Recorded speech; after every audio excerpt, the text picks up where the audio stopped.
Thank you very much for inviting me. It's a it's a really nice opportunity to present my work here. Just a second, let me eliminate. Yeah. So I'll be talking about using a structure-guided protein language model that provides holistic view of the protein universe. It's joint work, and you can see the names of my co-workers.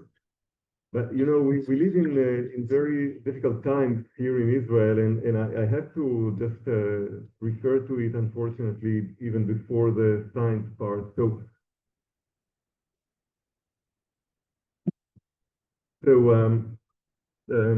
this is just to emphasize that in spite of the war that is going on, I'm really against it. I want Israel to reach soon an agreement to end the war and release all the hostages. And I very proactively protest towards it. You can see here some collections from protests.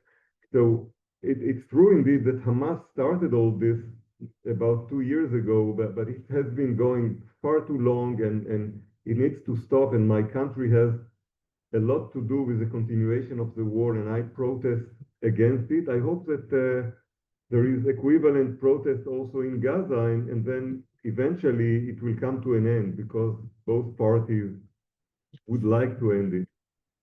Okay, now that this is off the table, let's go back to the science. So the issue is protein space, and actually Rachel Kolodny, my friend and collaborator on this, and she has been collaborating with me for several years.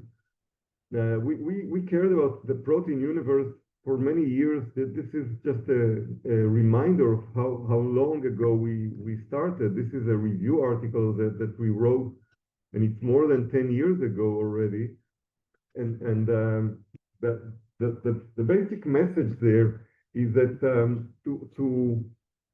to understand to get a view of the protein universe, you have to make a decision that are linked to each other. For example, first you have to start with the entity that you choose, whether it's going to be a chain or maybe a protein domain, and then there is going to be the similarity measure used. So how similar the domains are, or chains and whatever, and then the type of representation.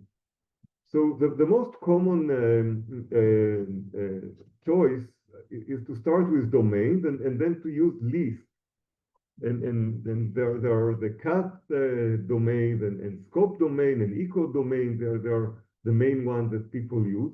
They are good for presenting relationship in very close between very close proteins, homologous proteins in particular.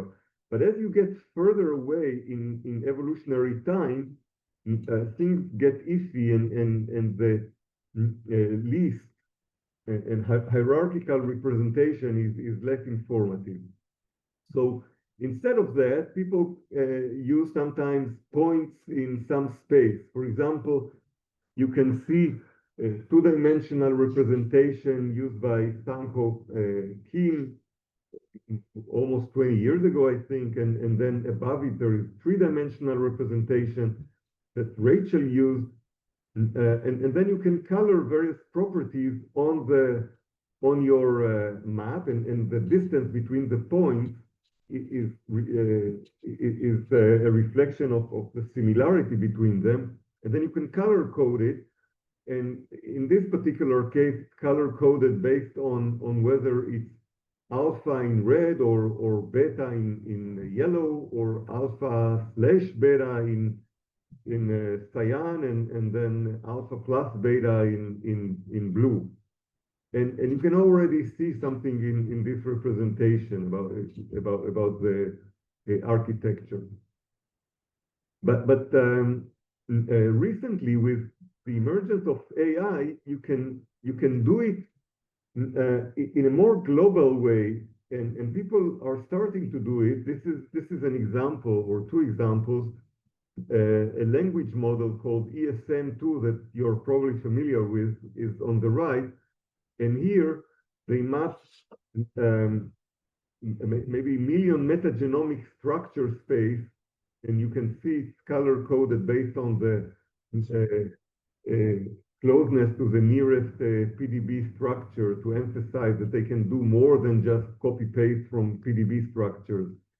And then there is on the left an ESM3 model, which is generative. It can be used for design, and then you can see some design proteins on the background of the whole UniProt sequences in gray. Here is another protein language model called ProTrack, which maps UniProt and it's colored by function, and there they try to integrate sequence structure and function. Here is yet another protein language model called ProSE, and here it's a bilingual language model for protein sequence and structure, which is getting closer to what we are aiming here. I want to say a few words of introduction about language models, just to make sure that we roughly understand it, because it's going to be important for the rest of the talk. Language model would take a sentence and it will represent the sentence as some kind of vector in high dimensional space. And then we can do dimensionality reduction, and then it will translate, in this case, to a point in a three-dimensional space. So Haifa is a beautiful city. That translates to this point in our space, to the red point. And then Haifa is awesome, which is contextually very similar, translates to another vector in blue, and then because the context is very similar, then those points in space will end up very close to each other. So with that, we sort of understand the language, because based on one sentence, we can roughly translate another sentence. Likewise, it's possible to apply the same thing for a different modalities. There are so-called different issue, and in this case, images. So an image would again translate to a vector, an embedding in some high dimensional space, and then two other pictures would also translate to vectors. And because these pictures are of three of my co-workers for this work, Guy and Rachel and Gabi, then an intelligent image processor will figure out that they belong together and place them next to each other in high dimensional space.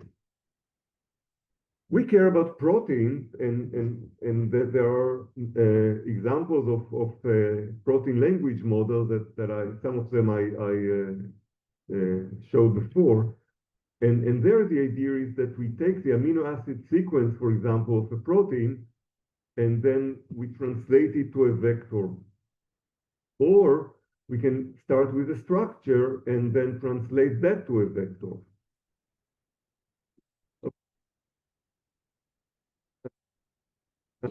Rachel and I, at some point,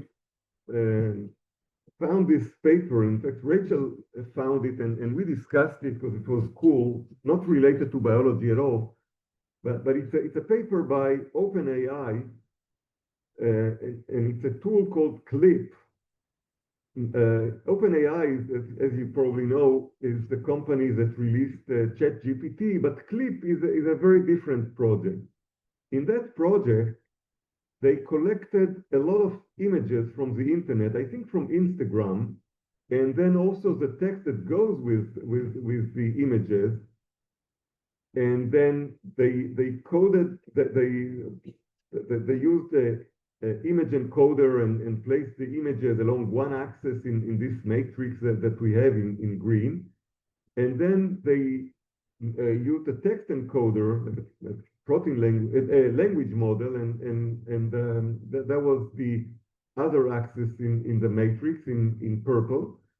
And what they did was to link the protein with the text and the images that are related to each other. So, for example, Pepper, the Aussie pup, is this image that we see, and they are arranged in order, the image and the text that goes with it. So let's say that they correspond to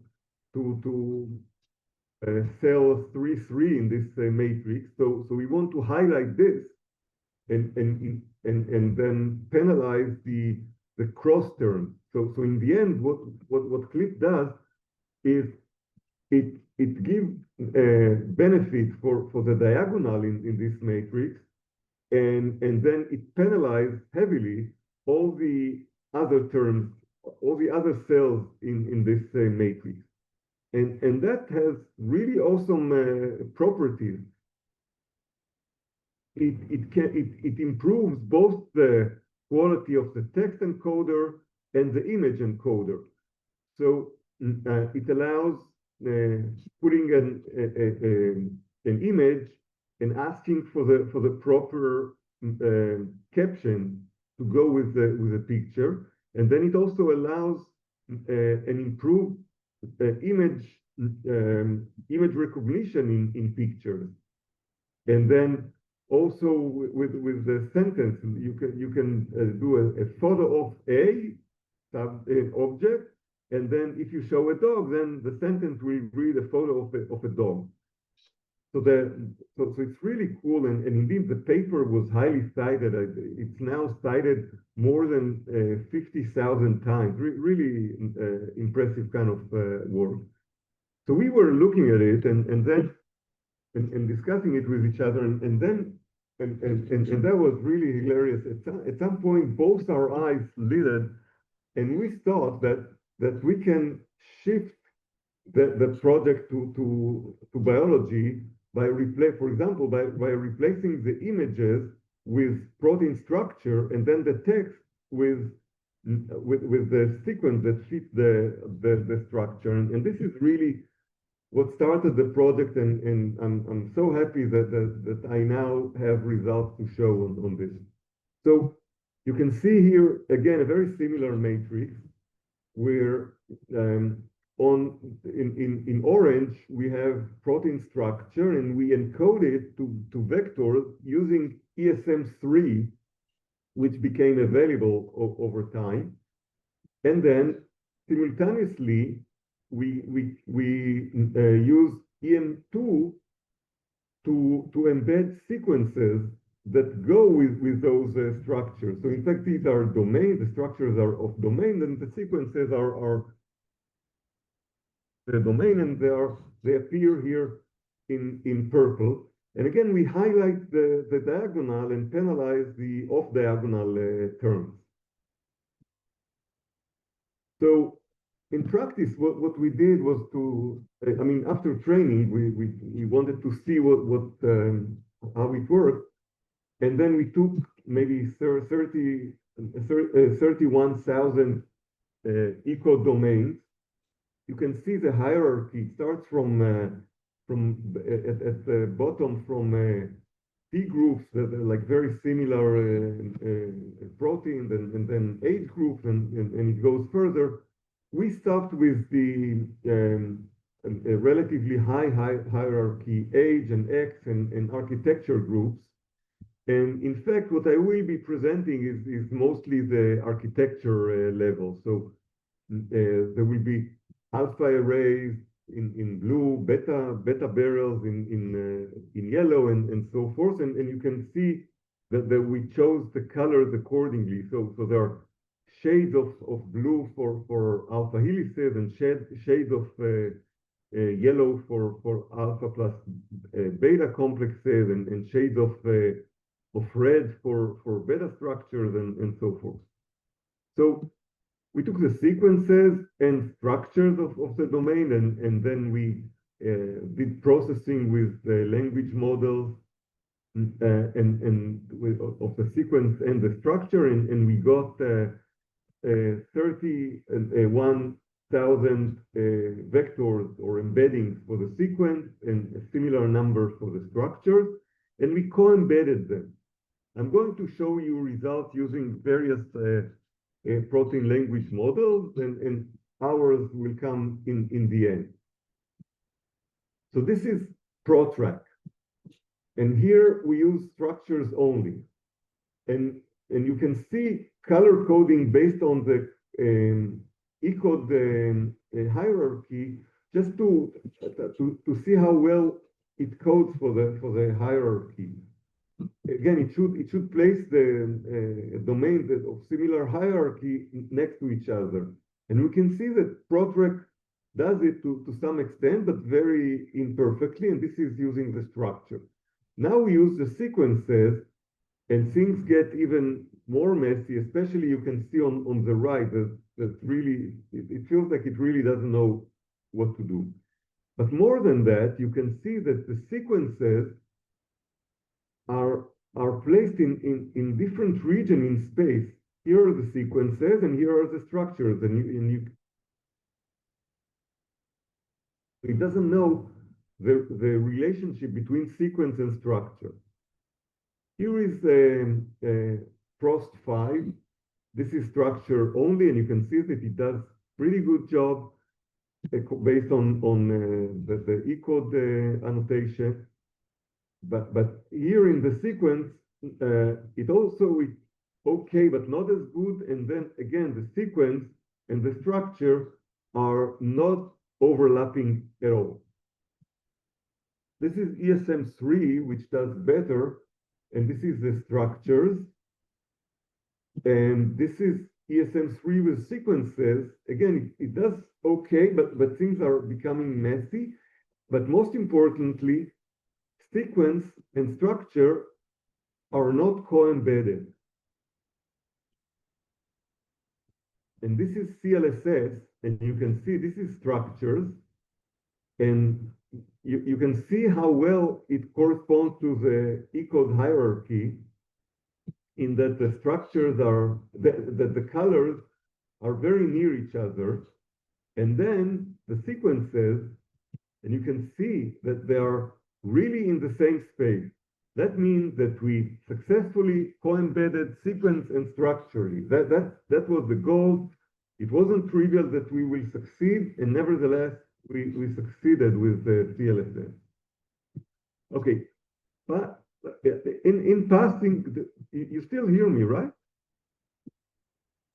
Yes. I hope so. Okay, good. I put something under the cover, because in fact, in the training, we trained also with full domains, but most of the training was with segments taken from the domain. So we took the blue segments, just examples, the blue amino acid segments from the domain, and we co-embedded them with the structure of the domain. So that means that there is a chance that the subsequences, the fragment segment, they will remember what domain they came from. And we tested that. And these are the next slides. So, okay, so here it is. So ESM3 with sequence stretches only, you can see the picture on the left. And then on the right, you can see the sequences only, and you can see that the correspondence is not that great at all.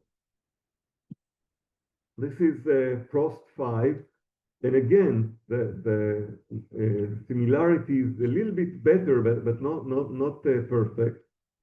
And ProTrack is really not doing a good job. I think in any of the tasks, in this one in particular, you can see that the sequence stretches it's just a mix of all colors, almost like some kind of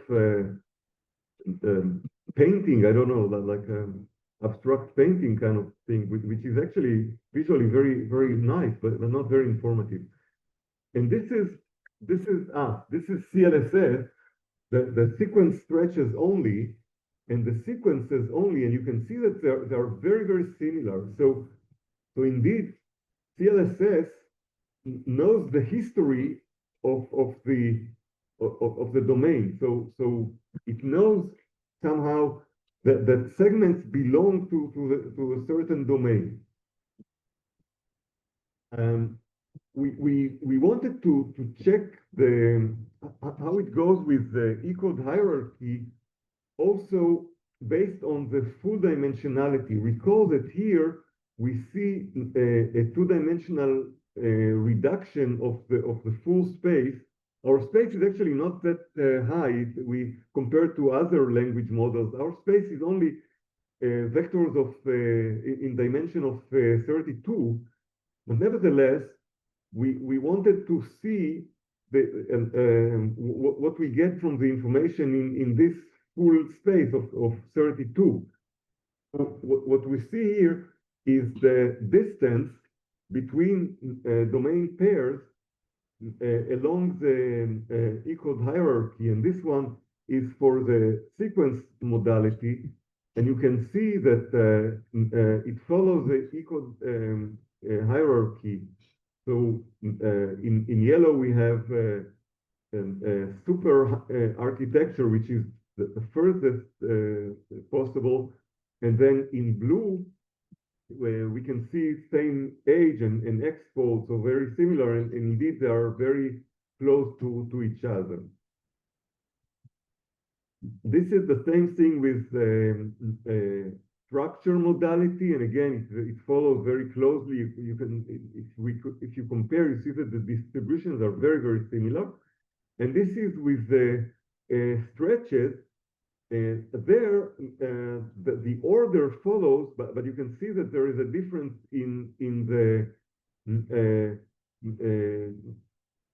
family, in the H family and X-fold that get further away. So that's imperfect.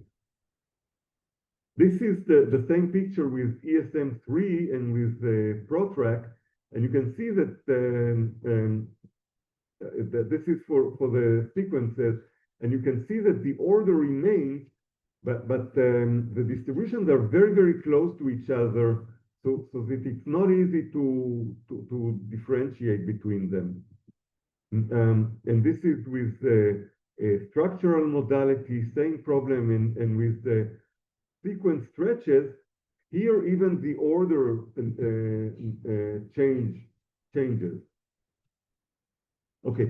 In the last several slides, I'm going to present something more challenging, and that a set of about 5,000 Cas domains, and these are they're called metamorphic proteins because the protein with the same sequence can be found in different structures, and biologically it makes a lot of sense and very, very important because, you know, conformational changes like a channel open, channel closed, transporter open, outward facing, inward facing, etc., enzyme active, inactive. So we want our model to be able to handle that, but it can be challenging because we have similar sequence.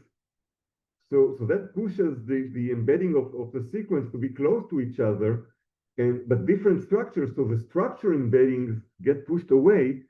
So it's not trivial that the co-embedding will work. And this is the CLSS sequences only, and this is structure only. It's imperfect, the similarity, but you see that roughly they are in the same regions of space. So that was successful also. And this is sequence stretches, again, challenging, but successful. Okay, and then now really the very last slide.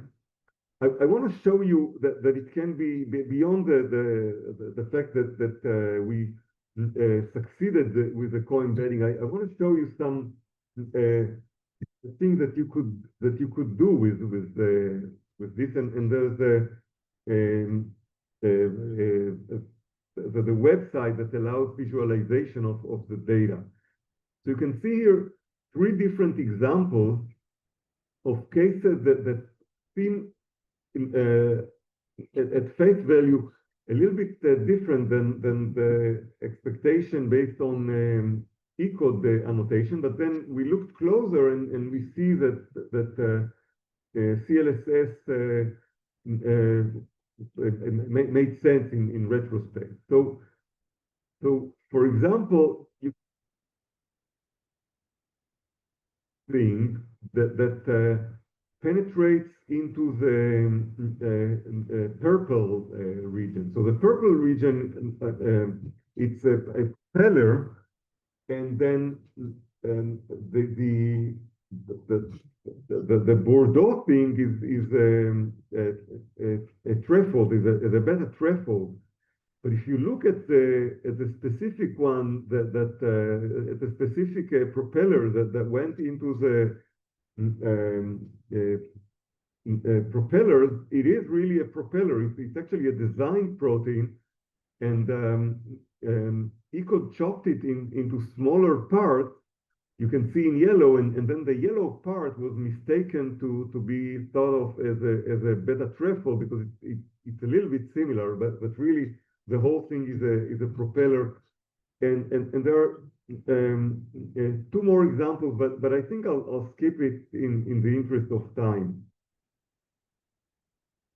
As the CLS embedding successfully co-embeds sequence and structure protein modalities, CLSS sequence embeddings successfully model E-code labels, and the sequence modality was injected with structural modality. And this is a new feature that other protein language models clearly do not have. And we can think of various applications. First of all, and this is relevant to this seminar series, is to study the evolution of protein, because now we get a global view of protein space, and we can highlight various similarities and by zooming in into interesting cases. And then it also allows fast protein search using the embedding. And then it's possible to map sets of proteins, for example, viral proteins or whatever. And this is a link to the CLS viewer. It's also given in the paper that came out in the bioRxiv. And this is credit for my coworkers. So the project was carried out mostly by Guy and I, a student from Haifa University, co-supervised between Rachel and me. And then Gabi Axel helped him, and Liam and Rachel, they also helped. And this is the funding. And with that, I'm open for questions.